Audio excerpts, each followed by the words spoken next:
Hello students, welcome to my YouTube channel Raminder maths hub. I am Raminder. आज हम करेंगे exercise number 3.6 question 1 part 6। लेकिन उससे पहले आप मेरे चैनल को सब्सक्राइब कर लीजिए सो दैट आपको मेरी वीडियोस टाइम पर मिलती रहे। Let us start with the sixth part of question 1। The question 1 is solve the following pairs of equations by reducing them to a pair of linear equations. हमें यहाँ पे जो equations given है उन्हें हमें सॉल्व करना है। सॉल्व का मतलब जो वेरिएबल्स होते हैं उसमें एक्स और वाई, उनकी वैल्यूज फाइंड आउट करनी है by first of all reducing them to a pair of linear equations. पहले उन्हें लीनियर इक्वेशन की फॉर्म में लेके आना पड़ेगा।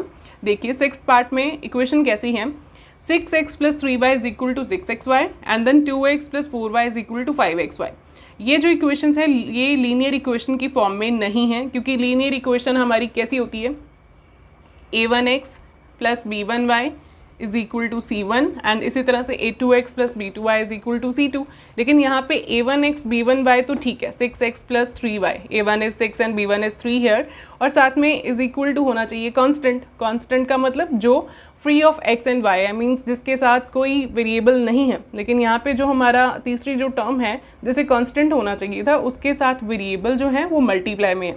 तो फर्स्ट ऑफ ऑल तो इसको हमें लीनियर इक्वेशन की फॉर्म में लेके आना पड़ेगा। देखिए यहाँ पे जो 6xy है, यहाँ पे x और y हैं, दोनों मल्टीप्लाई हो रहे हैं 6 के साथ, है ना। तो इनको मैं इधर आके डिवाइड करा दूँ, ये क्या बन जाएगा, 6x + 3y upon x × y is equal to 6। तो हमारा कांस्टेंट फ्री हो गया वेरिएबल से, है ना। यहाँ पे x और y नहीं बचे, वो इधर आ गए, डिवाइड हो गए इधर आके।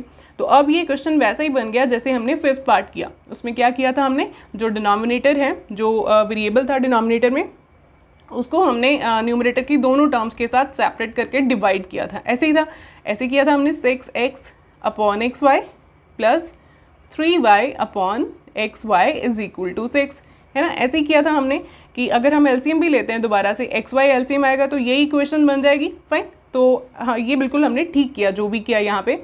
तो देखिए x के साथ x कैंसिल हो रहा है फर्स्ट टर्म में, सेकेंड टर्म में y के साथ y कैंसिल हो रहा है। तो ये इक्वेशंस क्या बन रही हैं, 6 upon y + 3 upon x is equal to 6, fine. ऐसे ही बन गई इक्वेशंस। अब ये जो दूसरी इक्वेशन है इसको भी इसी तरह से साथ साथ सॉल्व कर देते हैं।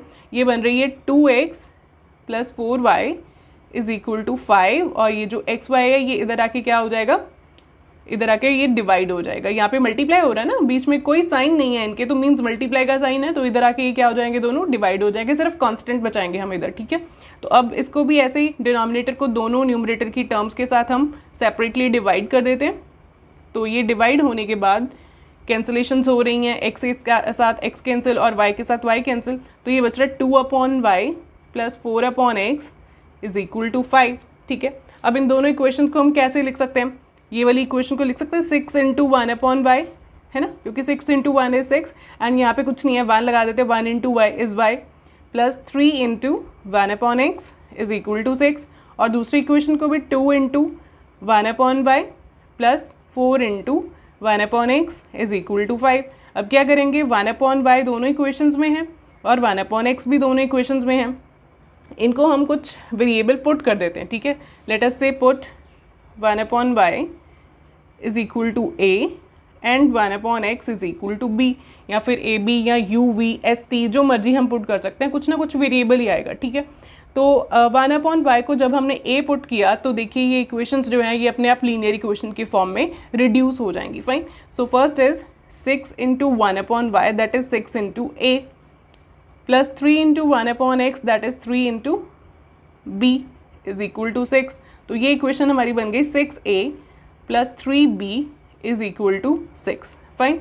और दूसरी इक्वेशन भी ऐसे बन जाएगी 2 × 1 upon y that is 2 × a + 4 × 1 upon x, और 1 अपॉन x की value b is equal to 5, fine. तो ये बन गया हमारा 2a + 4b is equal to 5, ठीक है। ये दोनों ही सिंपल इक्वेशंस बन गई, लीनियर इक्वेशंस बन गई।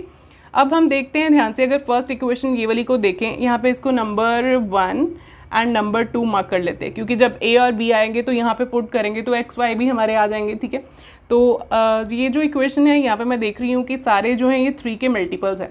तो 3 को कॉमन करके इसको थोड़ा सा सिंपल इक्वेशन में फॉर्म लिख के आए, ये बन जाएगा 3 इज़ कॉमन हेयर एंड यहाँ पे बचेगा 3 2s are 6 and then 3 1s are 3 that is 3 × b 3b is equal to, यहाँ पे 6 है, ठीक है। तो ये जो 3 है यहाँ पे मल्टीप्लाई हो रहा है ना, यहाँ पे कोई साइन नहीं है बीच में इन दोनों के, तो मीन्स मल्टीप्लाई का साइन है, तो ये उधर जाके क्या हो जाएगा, डिवाइड हो जाएगा। तो ये इक्वेशन बच गई हमारी 2a plus b is equal to 6/3, that is 3 1 ज़ा 3, 3 2 ज़ा 6। तो ये इक्वेशन हमारी आ गई 2a plus b is equal to 2।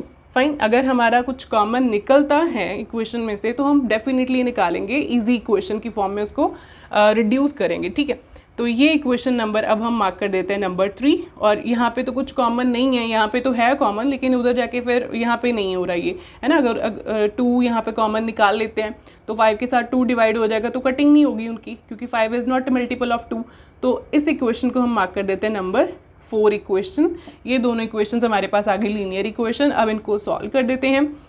Solve कौन से मेथड के साथ करें, देखिए मुझे इजी नज़र आ रहा है वो वाला एलिमिनेशन मेथड, क्योंकि एलिमिनेशन मेथड जो है उसमें हम एक वेरिएबल को एलिमिनेट कर देते हैं जिसके कोफिशिएंट सेम हो। अगर सेम है तो फाइन, नहीं है तो खुद करते हैं सेम मल्टीप्लाई करके कुछ नंबर को। तो यहाँ पे ए के कोफिशिएंट मुझे सेम नज़र आ रहे हैं, है ना। तो क्या करें, using elimination method, using elimination method we get 2a plus b is equal to 2. Just I am solving equation number 3 and 4. यहाँ पे लिख देते हैं using elimination method, solving equation number 3 and 4. 2a plus b is equal to 2 and 2a plus 4b is equal to 5. Solve करने के लिए अब जो हमने वेरिएबल के कोफिशिएंट्स को सेम किया उसके हमें साइन को देखना पड़ेगा। यहाँ पे अब हमने ए के कोफिशिएंट को सेम किया था, है ना, 2 2, और फिर ऑलरेडी ये सेम थे, हमने सेम किया नहीं है, तो इनके साइन जो है वो सेम है, तो इनको ऑपोजिट करना पड़ेगा। अगर ऑपोजिट साइन होते तो कोई चेंजेस नहीं करने पड़ते, अगर नहीं ऑपोजिट हैं तो ऑपोजिट करने पड़ेंगे। कैसे करेंगे, ये जो सेकेंड इक्वेशन हम लिखते हैं उसके सारे साइंस को हम ऑपोजिट करेंगे। यहाँ पे प्लस है, ये माइनस का हो जाएगा, ये प्लस है, ये माइनस हो जाएगा, यहाँ पे प्लस है, ये भी माइनस हो जाएगा, ठीक है। तो ये सॉल्व करने के बाद बन रहे हैं 2a minus 2a is 0 and then plus minus is minus, 4 minus 1 is 3, या साथ में b और साथ में बड़े का साइन दैट इज 4 बड़ा है तो 4 के साथ माइनस था तो यहाँ पे भी minus, is equal to 2 minus 5 plus minus is minus, so 5 minus 2 is 3 और बड़े का साइन फिर से माइनस है तो यहाँ पे भी माइनस आ गया, ठीक है। तो यहाँ पे b की वैल्यू कैसे आ रही है, अब ये जो -3 है इधर जाके डिवाइड हो जाएगा, दोनों साइड्स पे सिंगल सिंगल टर्म्स बचे तो माइनस टाइप यहीं पे कैंसिल कर दीजिए, ठीक है। अब क्या होगा, 3 जो है यहाँ पे मल्टीप्लाई हो रहा है b के साथ, उधर जाके ये क्या हो जाएगा 3 के साथ डिवाइड हो जाएगा। So b is equal to 3/3, that is 3 के साथ 3 कैंसिल और b हमारा कितना बन गया 1, ठीक है। अब देखिए एक मैं यहाँ पे चीज़ बताना चाहूँगी कि अगर आपने यहाँ पे 3 कॉमन नहीं निकालना है तो भी फाइन है, यही इक्वेशन आप 3 नंबर लेके कर सकते हैं। उसमें हमारे जो a के कोफिशिएंट है वो कैसे सेम होंगे, यहाँ पे 2 है a का कोफिशिएंट और यहाँ पे 6 है, तो इस इक्वेशन को अगर हम 3 के साथ मल्टीप्लाई कर देते तो यहाँ पे भी 6 से आ जाएगा, फाइन। तो वो भी ठीक है, अगर आप कॉमन लेके करते हैं तो थोड़ी कैलकुलेशन ईजी हो जाती है हमारी, ठीक है। सो b की वैल्यू इज़ 1। अब b की वैल्यू को हम या फिर थर्ड में या फिर फोर्थ में फिल करेंगे तो हमारा a भी आ जाएगा, ठीक है। मैं थर्ड इक्वेशन में पुट करने लगी, put value of b in equation number 3, put value of b in equation number 3, I am getting here 2a plus b is equal to 2, I think यही थी इक्वेशन, है ना, 2a plus b is equal to 2, yes।